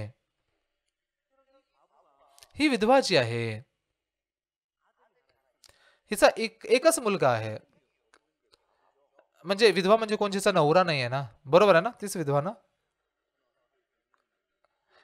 एका टीचरने स्कूलमध्ये एक प्रश्न विचारला, युद्धामध्ये जिचा नवरा मेलेला आहे आणि जी एकटी राहते त्या स्त्रीला काय म्हटलं जातं? तर त्याचं उत्तर लिहा. तीन तीन असे शब्द लिहा, पण लोकांना फक्त विद्यार्थ्यांना विधवाच माहिती होतं म्हणून त्यांनी 3 शब्द लिहा म्हणून विधवा असं 3 शब्द लिहिले. तर एका विद्यार्थ्याला नाही नाही, हे तर बरोबर नसणार. 3 शब्द काय असणार तिचे? 3 अक्षरांचं नाही तर म्हणजे नवरा नसलेली बाई असं. ह्याचं उत्तर काय तुम्हाला माहिती आहे का? त्याचं उत्तर फार असं अवघड होतं. त्यांनी असं प्रश्न विचारल्यानंतर विद्यार्थ्यांनी फारच असे वेगळे वेगळे उत्तर लिहिलंय. इथं काय लिहिलंय? विधवा. विधवा लिहिलेलं नाही. हिची हिचा नवरा मेलेला आहे. एकुलता एक मुलगा आहे ज्याच्यावरती आशा ठेवून ती जगते. पूर्वी काय व्हायचं, मुलं मुलं मरायचेत, लहान असताना मुलं मरायचे. आता हा तरुण झालेला आहे, हा मोठा झालाय, आता त्याचं लग्न होणार आहे, तिचा नवरा भले नाहीये पण माझा मुलगा लग्न करेल, माझी सून येईल, मुलं होतील. पण एक दिवशी अचानकच तिचा मुलगा मेला. म्हणून ह्या स्त्रीसाठी खरोखर या स्त्रीकडे किती मोठं दुःख झालं ना. केवढं दुःख झालं माहितीये का?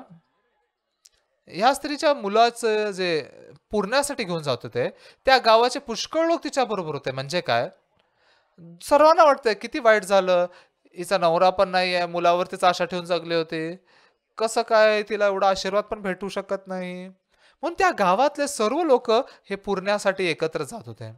म्हणजे भरपूर लोक या स्त्रीला सांत्वना देत होते. हा, तुम्ही रडू नका, तुम्ही उदास होऊ नका, दुखी होऊ नका. भरपूर लोक सांत्वना देतात त्या स्त्रीला.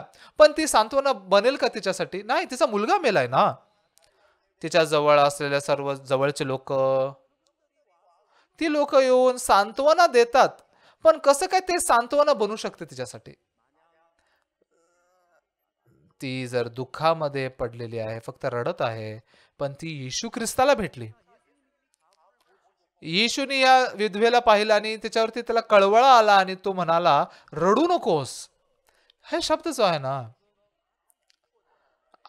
आता हा शब्द तिने एकदा दोनदा नाही ऐकलं त्याच्या मुलाच्या मृत्यूनंतर. रडू नका, रडू नका. तिचे शेजारचे लोक, तिचे नातेवाईक सर्वजणांनी येऊन त्या स्त्रीला म्हटलं असेल ना, रडू नका, रडू नका. भरपूरदा तिला ऐकलं. पण लोकांनी जेव्हा येऊन या स्त्रीला सांत्वना दिली आणि म्हटलं रडू नका, हे बोलणं आणि येशू ख्रिस्तानी येऊन म्हणणं रडू नका, हे वेगळं आहे. का? लोक ह्या स्त्रीला म्हणतात रडू नका, म्हणजे तो ते तिच्याकडून त्या कर्माची अपेक्षा करतात. रडू नका, थांबा, थोडस धीर धरा, असं कर्माची अपेक्षा करतात. पण येशूचा शब्द जो आहे तो सत्य आहे, ते कर्माची अपेक्षा नाही करतोय. येशू ख्रिस्ताने म्हटलेला शब्द काय, तो कर्माचा शब्द म्हणून स्वीकारला गेला का सत्याचा शब्द म्हणून स्वीकार केला पाहिजे आपण? हा, सत्याचा शब्द म्हणून स्वीकार करणार तर कसं स्वीकार केलं पाहिजे? रडू नकोस असं तो म्हणतोय तर ठीक आहे, मी मी आता धीर धरला पाहिजे, मी रडले नाही पाहिजे. येशू पण म्हणतो रडू नकोस, मी रडलं नाही पाहिजे. नाही, हे सत्य स्वीकार करणं नाही आहे. येशू ख्रिस्ताच्या शब्दाला, रडू नकोस या शब्दाला सत्य म्हणून स्वीकार करणार, तर सत्य काय? पुत्र तुम्हाला बंधमुक्त करेल तर तुम्ही खरेखुरे बंधमुक्त व्हाल. मग पुत्र तुम्हाला बंधमुक्त करेल. पुत्र तुम्हाला न रडणारा बनवणार. या आपण पलीकडे जाऊया जेव्हा येशू म्हणतो, तो पुत्र आपल्याला पलीकडे घेऊन जाईल. तर सर्व गोष्टी सत्य म्हणून स्वीकारलं पाहिजे. पण आपण सैतानाच्या द्वारे फसवलं जाऊन भरपूर वर्ष कर्मांमध्ये जगून येशू ख्रिस्ताच्या शब्दाला, प्रत्येक शब्दाला कर्म म्हणून स्वीकारतो. म्हणून या वचनाला स्वीकार करण्यासाठी कर्म म्हणून स्वीकार करणारे असे काही लोक असतात, काही प्रकारचे लोक असतात. जेव्हा येशूने म्हटलं रडू नकोस, तर जे लोक कर्म म्हणून स्वीकार करतात ते कशा प्रकारचे असतात? हा, येशू म्हणतो रडू नका, तर मी रडलं नाही पाहिजे असं म्हणणारे काही लोक असतात. आणि जेव्हा येशू म्हणतो रडू नको म्हणतो, तेव्हा आता मुलगा मेलाय, मी दुःखी आहे, कसं रडणार नाही, असं त्या वचनाच्या शब्दाच्या विरोधात जाणारे लोक आहेत. त्या शब्दानुसार करण्याचा प्रयत्न करणारे लोक आहेत आणि काही लोक विरोधात जातात. म्हणून प्रभूच्या शब्दाच्या विरोधात जाणाऱ्या लोकांना जर पाहणार, ते वचना स्वीकार करू शकत नाहीत, वचनाच्या विरोधात जातात. त्या वचनानुसार करायचा प्रयत्न करणारा व्यक्ती त्या वचनाचा अनुसरण करणारा, मानणारा व्यक्ती असं म्हणतात, पण तसं नाहीये. दोघं पण वचनाला विरोध करणार आहेत, त्यांनी सत्याला फेकून देणार आहेत. नाही, रडू शकणारीच परिस्थिती आहे, मुलगा मेलाय, कसं काय मी रडणार नाही. वचनाच्या विरोधात जाऊन वचनाच्या विरोधात जाण्याचं जीवन आहे, ते पण विरोधाचं जीवन आहे. आपण प्रभूने म्हटलं रडू नकोस, मी रडलं नाही पाहिजे, मी सहन केलं पाहिजे, हे पण वचनाच्या विरोधात जाणं आहे आणि सत्याला फेकणं आहे.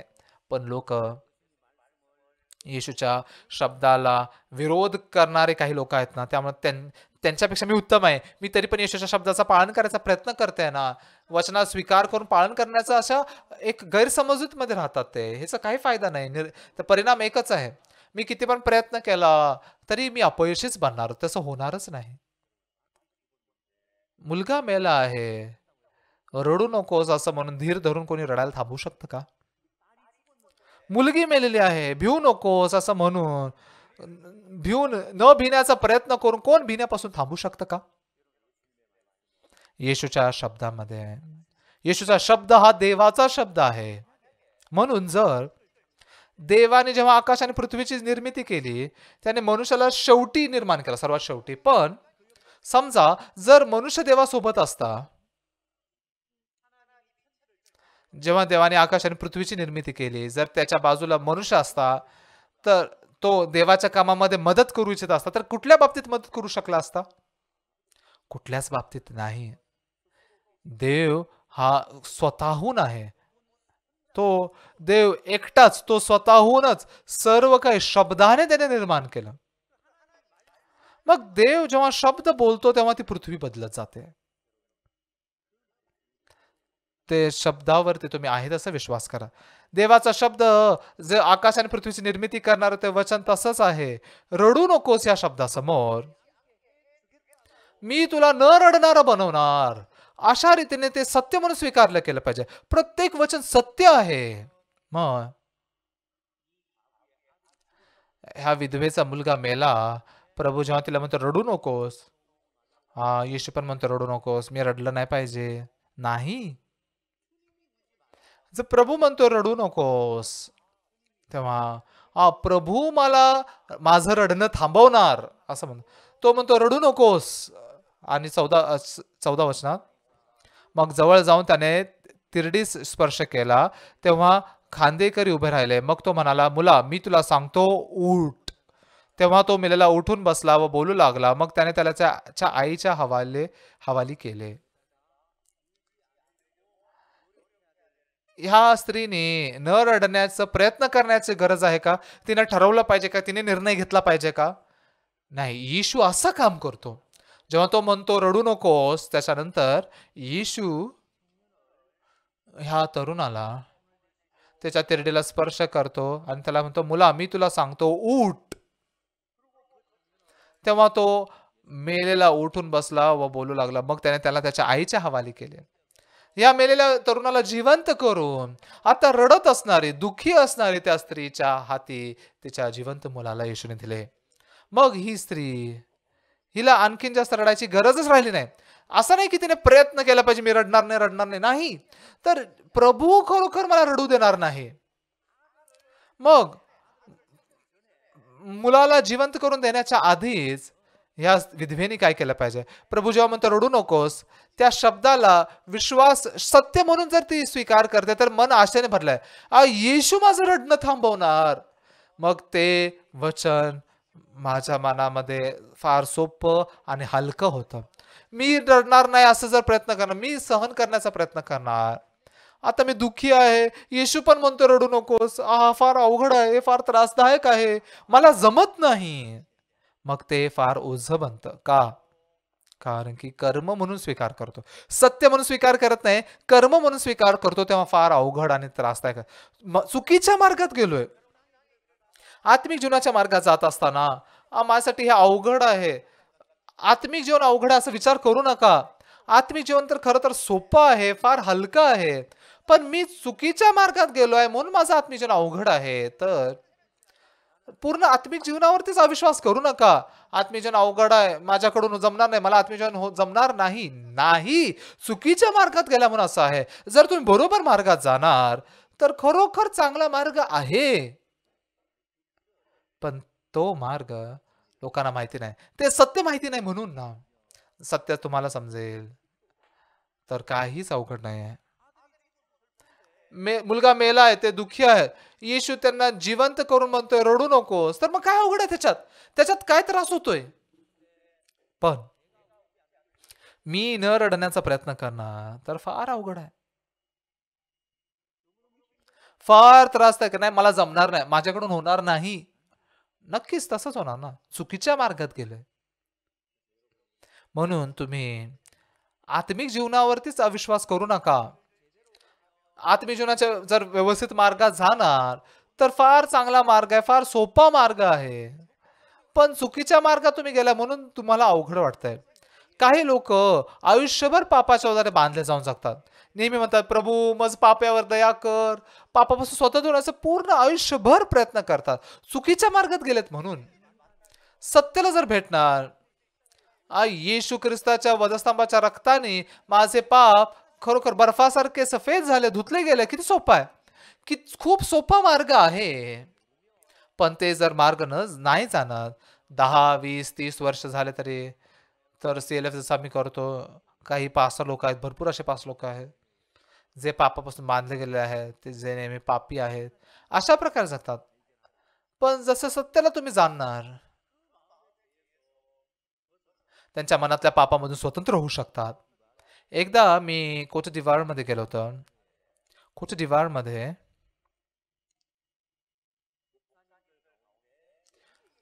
पास्टर लोकांपैकी जे मुख्य पास्टर होते, जे म्हणजे पास्टर लोकांना शिकवतात असे बिशप पास्टर एक होते.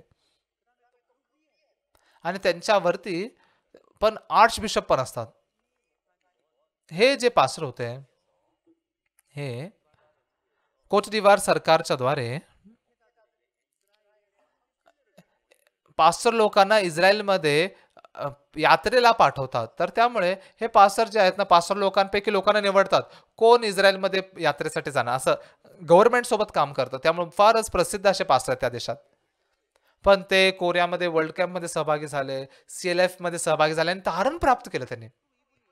म्हणून हे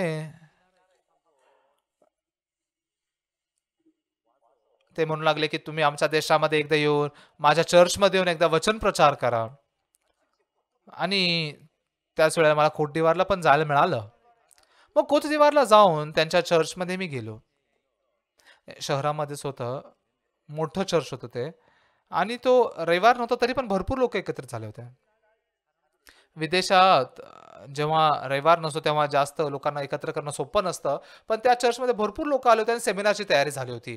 मी तिथे जाऊन सुवार्ता फार स्पष्टपणे प्रचार केली. आणि आमचे मिशनरी पण आले होते, त्यांना पण बोलवलं. त्यांना दाखवलं कसं जुन्या करारामध्ये त्या मेंढराला मारून त्याच्यावरती हात ठेवला जायचं, त्याच्यावरती पाप लादले जायचे, मग त्याला मारून कसे पाप धुतले जायचे हे समजवायचं.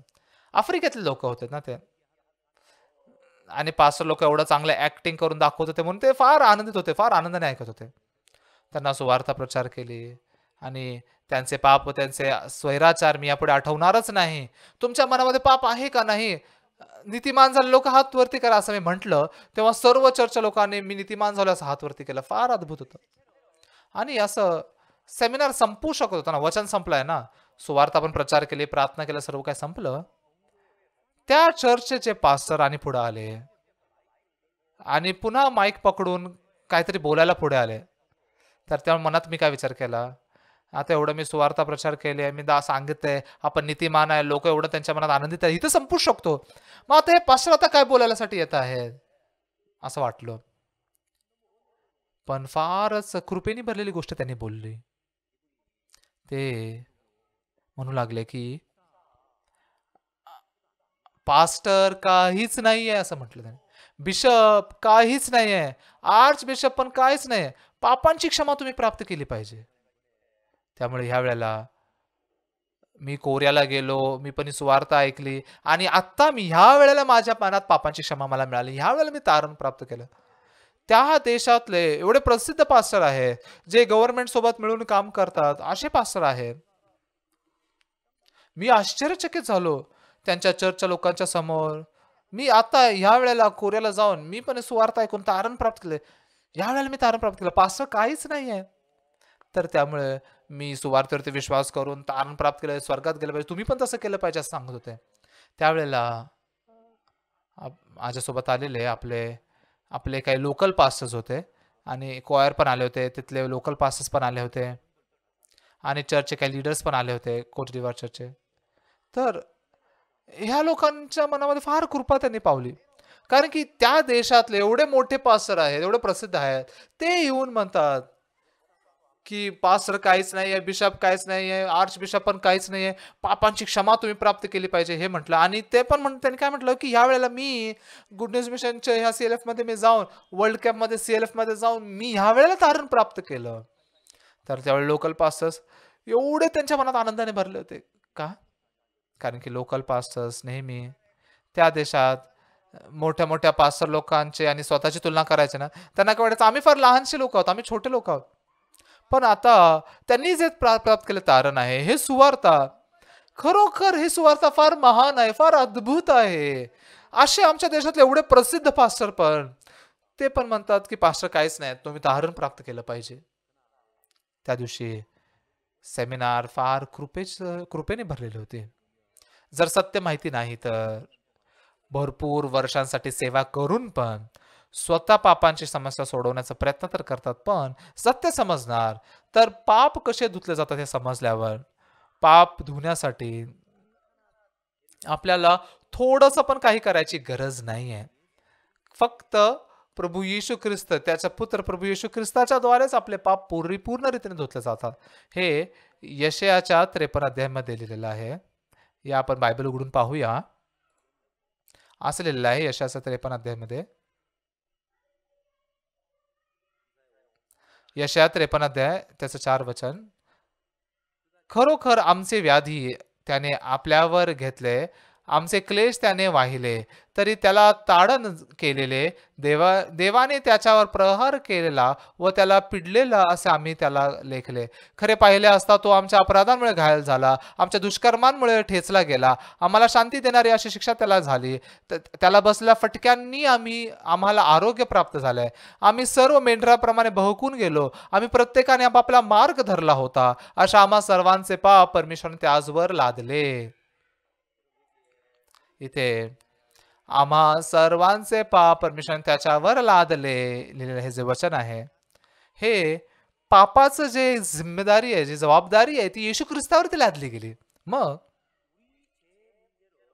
आपल्या पापांची समस्या येशू ख्रिस्तांना देवाने त्याची जबाबदारी दिल्यामुळे जर पाप राहिले आहेत, उरले आहेत, तर कोणी जबाबदारी घेतली पाहिजे? जो जबाबदार आहे येशू ख्रिस्त, त्यांनी जबाबदारी घेतली पाहिजे ना. म्हणून आपण त्याच्याबद्दल थोडंसं पण हात न लावायची गरज असं त्याने केलेलं आहे. अशा आम्हा सर्वांचे पाप परमेश्वराने त्याचवर लादले. तर त्यांनी कशी ह्याचे समाधान केले ह्याच्यापेक्षा पण जास्त महत्वाचं काय की देवाने आम्हा सर्वांचे पाप त्याच्यावर लादले, त्याला जबाबदारी दिली. मग माझ्या पापांबद्दलची सर्व जबाबदारी येशू ख्रिस्तावर आहे. म्हणून तो तो आपल्या पापाची जबाबदारी घेऊन त्याने आपल्या पापांना व्यवस्थित मिटवलं का नाही मिटवलं हे नवीन करारामध्ये लिहिलेलं आहे. आम्हा सर्वांचे पाप येशू ख्रिस्तावरती लादण्यासाठी देवाने जुन्या करारामध्ये हात ठेवण्याच्या द्वारे कसं त्या मेंढराच्या डोक्यावरती हात ठेवून त्याच्यावरती पाप लादले जाते, तसंच योहान बाप्तिस्मादात्याच्या द्वारे येशू ख्रिस्ताच्या वरती पाप लादले गेले आणि येशू ख्रिस्ताला पापाची जबाबदारी गेली. येशू ख्रिस्ताच्या शरीरावरती पाप लादले गेले. पापाचे वेतन मरण आहे, त्यामुळे येशू ख्रिस्त वधस्तंभावरती रक्त वाहून मरायला हवा होता. येशू ख्रिस्त जेव्हा वधस्तंभावरती मेला शेवटी त्यानं काय म्हटलं, पूर्ण झाले आहे असं त्याने म्हटलं. त्याचा अर्थ काय, सोप्या भाषेत बोलायचं झालं तर देवानी येशू ख्रिस्ताला एक प्रश्न दिला आणि देवाने येशू ख्रिस्ताने ते प्रश्न पूर्ण केला, त्याचा असाइनमेंट होमवर्क पूर्ण केलं. आपल्या सर्वांचे पाप धुण्याचा असा होमवर्क त्याला दिला. येशू ख्रिस्त म्हणतोय की मी त्याची जबाबदारी घेतली, मी ते संपवलं, पूर्ण केलं आणि खुर्चावरती तो म्हणतो पूर्ण झाले आहे. मग आपल्या पापांच्या समस्येबद्दल सत्य काय, येशू ख्रिस्ताने सर्व जबाबदारी घेतली हे विश्वास करणं. या आपण पलीकडे जाऊया तर सत्य काय आहे, मी तुला पलीकडे घेऊन जाईन. प्रभू म्हणतो रडू नकोस, तर मी तुला रडू देणार नाही. मग मग आपल्या पापांच्या समस्येबद्दल येशू ख्रिस्त जबाबदारी घेईल. हे पापाची जबाबदारी जी आहे ना, माझ्यामध्ये पाप आहे तर मी स्वर्गात जाईन का नरकात जाईन हे निर्णय करणार असे पापाची समस्या आहे. त्या पलीकडे जाऊया, ह्यापेक्षा पण जास्त याईरच्या मुलीला वाचवण्यापेक्षाही जास्त आणि त्या विधव्याच्या मुलाला जिवंत करण्यापेक्षा जास्त महत्वाचं काम काय माहितीये का, पापांची समस्या. म्हणून सभास्थानाचा अधिकारी याईर ह्याच्या मुलीला वाचवण्यासाठी, या विधवेच्या मुलाला वाचवण्यासाठी मनुष्याला काहीही करायची गरज नव्हती. येशू ख्रिस्ताने पूर्णपणे सर्व काम केले आणि मनुष्याला काय काम करायचं होतं, फक्त विश्वास करायचा होता. म्हणून तो म्हणतो भिवू नकोस, विश्वास कर, स्वतःला जोडू नको. तिथे मी रडलं नाही पाहिजे असं स्वतःला जोडून मी बर्बाद होऊन जाईन. मी पाप नाही केलं पाहिजे, मी पापाची समस्या पश्चाताप करून संपवली पाहिजे, नाही. मला जेव्हा मी जोडतो, माझ्या पापाच्या समस्येबद्दल मी स्वतःला जोडतो, तेव्हा बर्बाद होऊन जाईल. आत्मिक जीवनामध्ये जेव्हा मी स्वतःला जोडणार, मी पूर्ण आत्मिक जीवन बर्बाद करून टाकणार. पापाची समस्या सोडवण्याबद्दल असेल, आत्मिक जीवनाची समस्या असेल, प्रत्येक गोष्टीमध्ये देव जो आहे तो मला जोडत नाही. सत्य काय आहे, येशू ख्रिस्ताच्या द्वारे होणाऱ्या गोष्टी, येशू ख्रिस्त करणाऱ्या गोष्टी तेच सत्य आहे. जर मी ते करणार तर पूर्ण बर्बाद करणार, सर्व विचित्र बनणार. म्हणून देवाने मला स्वतःला काढण्याचं पद्धत जी आहे ती दाखवली आणि गलतीकरास पत्र 2 अध्याय 10 वचनामध्ये त्याने ही पद्धत वापरली.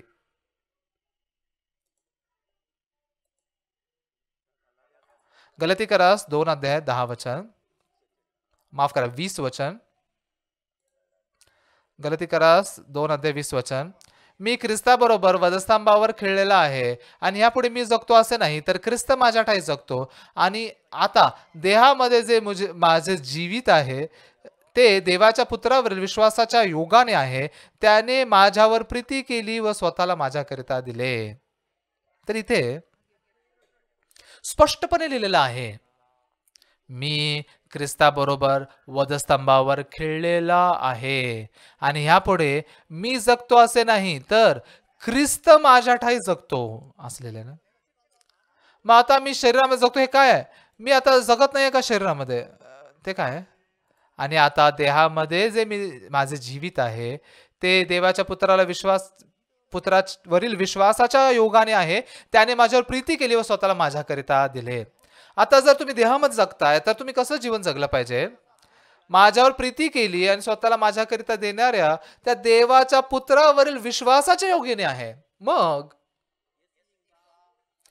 येशू ख्रिस्तासोबत एकाच नावेत बसून जाणारे शिष्य, त्या नावेमध्ये जेव्हा येशू ख्रिस्त नाही आहे तेव्हा पलीकडे जाण्यासाठी मी नाव सावलेली पाहिजे, मी गेलो पाहिजे असं होतं. पण त्या नावेमध्ये जसं आता येशू ख्रिस्त आहे, या आपण पलीकडे जाऊया असं तो म्हणतो, तेव्हा आता शिष्य ते नाव सोडतात, नाव चालवायला सोडतात आणि येशू ख्रिस्त आम्हाला पलीकडे घेऊन जाईल असं विश्वास केला पाहिजे. तसंच आपण येशू ख्रिस्तावरती विश्वास करतो म्हणजे काय, आता मी जे करतो ते सर्व खाली ठेवून येशू ख्रिस्त जे करतो त्याच्यावरती विश्वास करून त्या विश्वासात जगणं, हे सत्याच्या मार्गाने जाणं आहे. म्हणून सत्य तुम्हाला समजेल आणि सत्य तुम्हाला बंधमुक्त करेल. फक्त माझं मला काढायचंय, स्वतःला काढायचंय त्याच्यातून. एकदा केन्यामध्ये आम्ही प्रचार यात्रेला गेलो होतो. आतल्या शहरांमध्ये आम्ही जेव्हा प्रचार यात्रेला जायचो, गाडीमध्ये बसल्यावरती माझी बायको खूप चांगलं झोपते. पण केन्यामध्ये प्रचार यात्रेला जात असताना आम्ही बसमध्ये बसून गेलो होतो. शॉर्ट टर्म मिशनरी आणि परफॉर्मन्सची टीम आम्ही सर्वजण एकत्र जात होतो. माझी बायको झोपत नव्हती. ती सारखं खिडकीमधून बाहेर पाहत होती. ती काय शोधत होती? ती शेत शोधत होती. आफ्रिकामध्ये असे भरपूर मोठे मोठे शेत आहे. तर तिथे फार मोठे असे फळं लागतात. मग त्यांनी थांबायचं, तिथे थांबवा, गाडी थांबवा. आणि मग ते शॉर्ट टर्म मिशनरीना ते एक एक कॅरी बॅग देतात आणि जाऊन ते शेत आणि त्यातलं फळं सगळं एक एक एक एक एक एक एकत्र करून फार लवकर भरपूर एकत्र करतात असं. मग त्या फळांना असं तोडत असताना आफ्रिकातल्या एक व्यक्तीने, लोकल व्यक्तीने भरपूर चिंतेने भरलेल्या अशा अशा दृष्टीने पाहिलं. तुम्ही हे का तोडून चाललेला? तुम्ही हे का घेऊन चाललाय? खायला घेऊन चाललंय. हे खाल्लं नाही पाहिजे, हे फळ खायचं नाहीये. आणि भरपूर चिंतेने सांगताय, हे गोरे लोक, ह्यांना काहीच माहित नाही, ह्यांनी जे खाता येत नाही त्याच गवताला आता घेऊन चाललेले आहेत खायला. का? आफ्रिकातल्या लोक, आफ्रिकातल्या लोकांना काय माहिती, जर गाय हे खात नाही तर लोक पण खात नाही, कारण की त्यात काय तर विष आहे.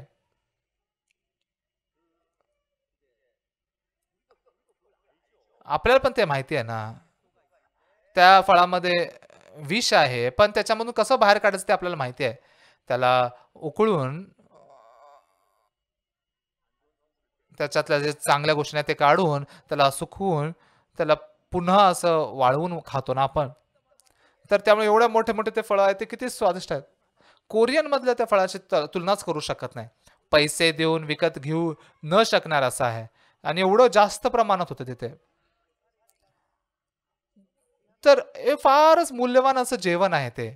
पण त्याच्यामध्ये विष आहे. पण जर ते फक्त विष काढणार तर फारच फारच मूल्यवान अशी खाण्याची वस्तू बनते. जर ते कसं काढायचं ते माहिती नाही तर तुम्ही खाऊ शकणार नाही. आत्मिक जीवन पण तसं आहे. फक्त स्वतःला काढायचं आहे. मला स्वतःलाच फक्त काढायचं आहे. पण सैतान आत्मिक जीवनाच्या प्रत्येक गोष्टीमध्ये आपल्याला स्वतःला घालायला होतो. पलीकडे जाऊया म्हटल्यावर मी स्वतः पलीकडे जायचा प्रयत्न करतोय. रडू नकोस म्हटल्यावर मी न रडण्याचा प्रयत्न करतोय. सर्व गोष्टींमध्ये स्वतःला जोडल्यामुळे हे आत्मिक जीवनाचं विष बनतं. फक्त मला स्वतःला काढायचं आहे. म्हणून स्वतःला काढण्याची पद्धत हे गलतीकारास 2:20 केलेलं आहे. मी ख्रिस्ताबरोबर वधस्तंभावर खिळलेलो आहे. आणि मी यापुढे मी जगतो असं नाही, तर ख्रिस्त माझ्या ठायी जगतो. मग आता शरीरामध्ये मी जे जीवित आहे ते माझ्यावर प्रीती करणाऱ्या आणि माझ्यासाठी स्वतःला देणाऱ्या देवाच्या पुत्रावरच्या विश्वासाने मी जगतोय. जेव्हा एक मुलगा रात्री रस्त्यावरती एकटा जातोय तर फार घाबरणार ना. पण जर वडील सोबत आहे तर कुणावरती विश्वास करून तो घाबरत नाही? वडिलांवरती विश्वास करून घाबरणार नाही ना. आत्मिक जीवन जे आहे ते आता स्वतः माझ्यावर प्रीती करून माझ्यासाठी स्वतःला देणाऱ्या त्या देवाच्या पुत्रावरती विश्वास करून जगणं आहे. मी काहीतरी करणार, हे सर्व लबाड आहे, हे सत्य नाही आहे. चुकीच्या मार्गात आपण गेलोय. मग सत्य काय आहे? नवीन मार्गाच्या मध्ये चाललं, मनाच्या मार्गात गेलं पाहिजे, सत्याच्या मार्गात गेलं पाहिजे. आत्मिक जीवन अवघड आहे, त्रासदायक आहे, म्हणजे मी आता चुकीच्या मार्गात चाललोय. आत्मिक जीवन फार चांगलं आहे. इथून फक्त जर मी मला काढणार, मी काय करायचा प्रयत्न करतो ते काढणार आणि जर खरोखर सत्याच्या मार्गाने जाणार, तर आत्मिक जीवन फार आशीर्वादित आहे, आनंदित आहे. माझ्या जीवनाला आशीर्वादित करतं. प्रत्येक माझ्या समस्यांना सोडवणार आहे. फार मोठं आशीर्वादित गोष्ट आहे. पण लोक आत्मिक जीवन जगत असताना आत्मिक जीवन अवघड आहे, त्रासदायक आहे. का? कारण की चुकीच्या मार्गात गेलेत. आत्मिक जीवनाला जेवढा व्यवस्थित जगतो तेवढा आनंदित बनतो.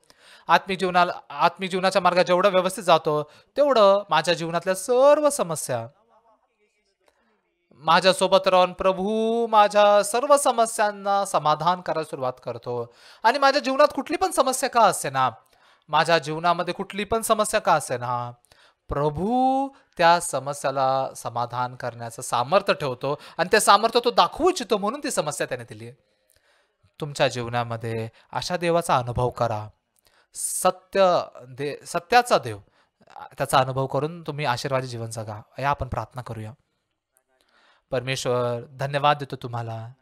परमेश्वरा, खरोखर आमच्यासाठी फार अद्भुत अशा ह्या सत्याच्या मार्गाला तू आम्हाला दिलास. पण सैतान आमच्या मनामध्ये जे सत्य नाही आहे, कर्माकडे आमचं मन, चुकीच्या मार्गामध्ये आमचं मन बनवलेलं आहे. प्रभू, खरोखर पलीकडे जाऊया. हे येशू ख्रिस्ताचा शब्द शिष्यांनी कर्म म्हणून स्वीकार केला. त्यांनी स्वतः पलीकडे जाण्याचा प्रयत्न केला. त्या विधवाला म्हटलं रडू नकोस, त्या शब्दाला कर्म म्हणून स्वीकार केलं. ते किती अवघड आहे, किती त्रासदायक आहे. पण सत्याचं वचन काय आहे? मी तुला न रडणारा बनवणार. आणि प्रभूने तसंच काम केलं. मेलेल्या मुलाला जिवंत केलं आणि त्याच्या आईकडे त्याला दिलं. त्या वचनासमोर, त्या शब्दासमोर रडण्याचं कारण काय? प्रयत्न करायची काय गरज आहे? प्रभू, आमच्या जीवनातल्या प्रत्येक गोष्टीमध्ये तुमचं वचन सत्य आहे.